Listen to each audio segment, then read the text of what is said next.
बिस्मिल्लाहिर्रहमानिर्रहीम। देखिए, दो चीज़ें क्लियर है।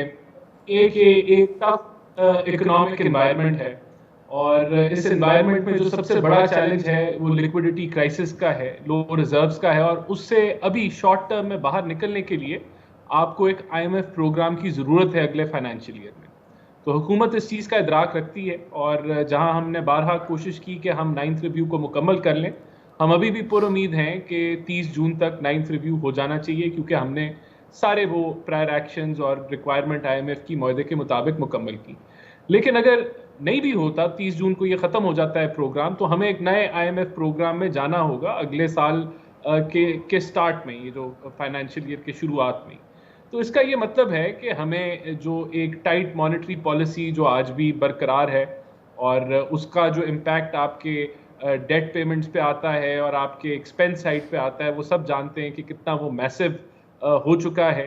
एक हाई इन्फ्लेशन का दौर है, जो कि बड़ा टफ इन्वायरमेंट है सबके लिए।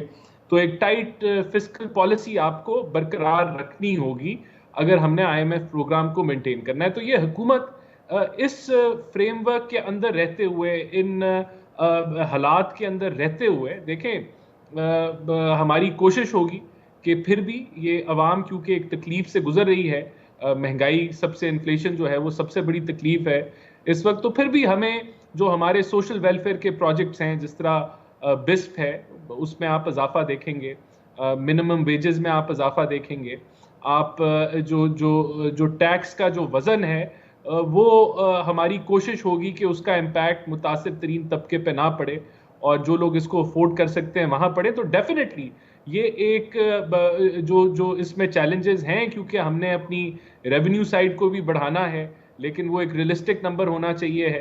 तो ये जो नंबर आपने शेयर किया कि 9,000 अरब से कुछ और ऊपर, तो यही नंबर जो है ये कहाँ क्लोज होता है अगले 2 दिन के अंदर, ये फाइनलाइज हो जाएगा। लेकिन टफ एनवायरनमेंट है। मैं ये आपको बता सकता हूँ कि ये हुकूमत उस लापरवाही के साथ नहीं चलेगी जिस लापरवाही के साथ जब ये हमने अनाउंस की, तो तब सूबाई हुकूमतें किसी और जमात की थी, और उन्होंने उस तरीके से तावन नहीं किया। फिर जब मूविंग फॉरवर्ड हमें एक डिमांड रिडक्शन जो है, डिमांड डिस्ट्रक्शन बल्कि कह लें कि ऑयल की इंपोर्ट्स में हमें नज़र आई, जिससे ओवरऑल आपकी कंजम्पशन जो थी पेट्रोलियम प्रोडक्ट्स की डिमांड में कमी आई। तो वो ये वाला टाइम पीरियड गुजर गया। लेकिन मूविंग फॉरवर्ड देखें, जो सबसे बड़ा चैलेंज मैं फिर रिपीट करूंगा, जो चैलेंज है वो आपका डॉलर लिक्विडिटी का है। आपने अपने रिजर्व्स बिल्ड करने हैं, और वो रास्ता शॉर्ट टर्म के अंदर, मैं फिर रिपीट करूंगा कि शॉर्ट टर्म में वो आईएमएफ के जरिए ही आप जो है वो एक्सेस आपको मिल सकता है उन डॉलर्स का, जो कि आपकी अगर कोई ग्रोथ रेट भी अगर आपको चाहिए, तो उसके लिए भी आखिर आपको डॉलर्स चाहिए। आपको एक करंट अकाउंट डेफिसिट आप करते हैं तो आपने देखा है कि ग्रोथ रेट होती है। अभी हम लोग एक सरप्लस ड्राइव कर रहे हैं, और वो इंपोर्ट कंप्रेशन के जरिए कर रहे हैं, और आप जानते हैं कि उसके असरात फिर मीशत पे कैसे पड़ते हैं। ये शॉर्ट टर्म मेजर्स हैं जो लॉन्ग टर्म आप नहीं सस्टेन कर सकते, मीडियम टर्म पे भी नहीं इनको आप सस्टेन कर सकते। आखिर आपने कोई ब्रीदिंग स्पेस देनी है इंडस्ट्री को, कॉमर्स को। तो वो इसलिए जो जो रास्ता है वो वही है। उसके लिए हमें बिल्कुल we will go for another attempt. इसके अंदर अगर हम लोग सेविंग ला सकते हैं अच्छी इन्फोर्समेंट के जरिए, तो ये क्यों ना किया जाए। हमें मसला है हमारे कल्चर के अंदर कि हम रात को लेट शहर लेट जो है वो 1-1, 2-2 बजे तक दुकानें खुली होती हैं खाने पीने की। लेकिन हमें इसको अगर हम थोड़ा सा करेक्शन कर लें, तो फिर मैं समझता हूँ बड़ी अगर सेविंग आ सकती है, तो ये ईजीएस्ट वे है। तो हर जो मुमकिन तौर पे हमें अपने जो डॉलर आउटफ्लो है, चाहे वो इंपोर्ट सब्स्टिट्यूशन के जरिए हो, एनर्जी कंजर्वेशन के जरिए हो, एफिशिएंट गवर्नेंस के जरिए हो, एक्सपोर्ट इन्हांसमेंट के जरिए हो, हमें वो अपनाने होंगे। और आप देखें ये एक बहुत ही एक्सट्रीम सिचुएशन है। जो कमोडिटी सुपर साइकिल आया उसने हमारी मईशत को बुरे तरीके से एक्सपोज किया। तो अब डिमांड तो यही करता है कि यहाँ एक कलेक्टिवली जो है एज अ नेशन हम वो इकदाम जाएं और दुनिया को बताएं कि आप उनकी जो डेट है वो उसको नहीं पे कर सकते और उसको रीस्केड्यूल किया जाए। दूसरा हल ये है बाकी आईएमएफ तो नवंबर से नहीं आया, तो हम उसके बगैर सर्वाइव कर रहे हैं। लेकिन कैसे कर रहे हैं? इंपोर्ट कंप्रेशन के जरिए कर रहे हैं। तो बाकी आपकी जो डॉलर रिक्वायरमेंट है वो सब जानते हैं, आपको भी पता है अगले साल की डेट रीपेमेंट क्या है। अगर आपने कोई ग्रोथ करनी है तो फिर आपको करंट अकाउंट डेफिसिट जो है वो क्रिएट करना पड़ेगा, और फिर उसके लिए आपको और डॉलर्स चाहिए उसको कवर करने के लिए जिन रिजर्व्स पे आप खड़े हैं।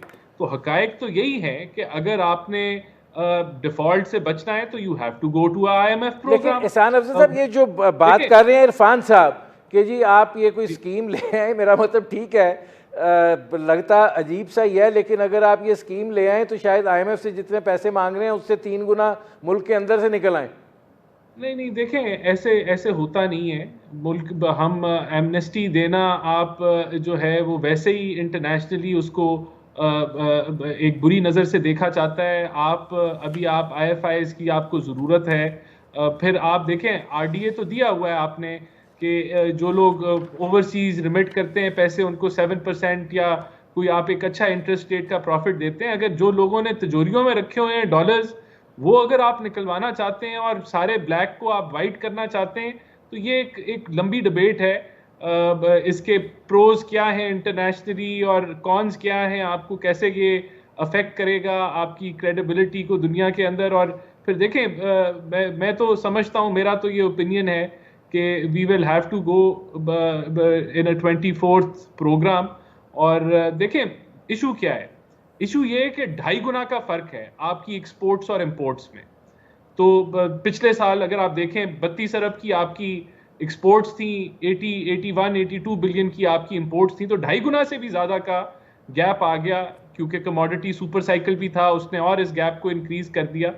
तो अभी इस चीज के बावजूद कि आपकी रिमिटेंसेस गिरी हैं, एक्सपोर्ट्स गिरी हैं, आप एक करंट अकाउंट सरप्लस में आ गए। क्यों आए? क्योंकि इंपोर्ट्स पे ज्यादा कमी आई। देखिए, मैं फिर आपको कहूंगा, बिल्कुल मैं एग्री करता हूं हर चीज जो कही गई, हमें एक्सपोर्ट को जो है सपोर्ट करना है, एक्सपोर्ट ओरिएंटेड इंडस्ट्री को, उसके लिए हमें इन्वेस्ट करना होगा, उसके अंदर हमें उनकी इनपुट्स के अंदर इन्वेस्ट करना होगा, उनके इंफ्रास्ट्रक्चर के अंदर इन्वेस्ट करना होगा। लेकिन शॉर्ट टर्म का चैलेंज डॉलर चैलेंज है।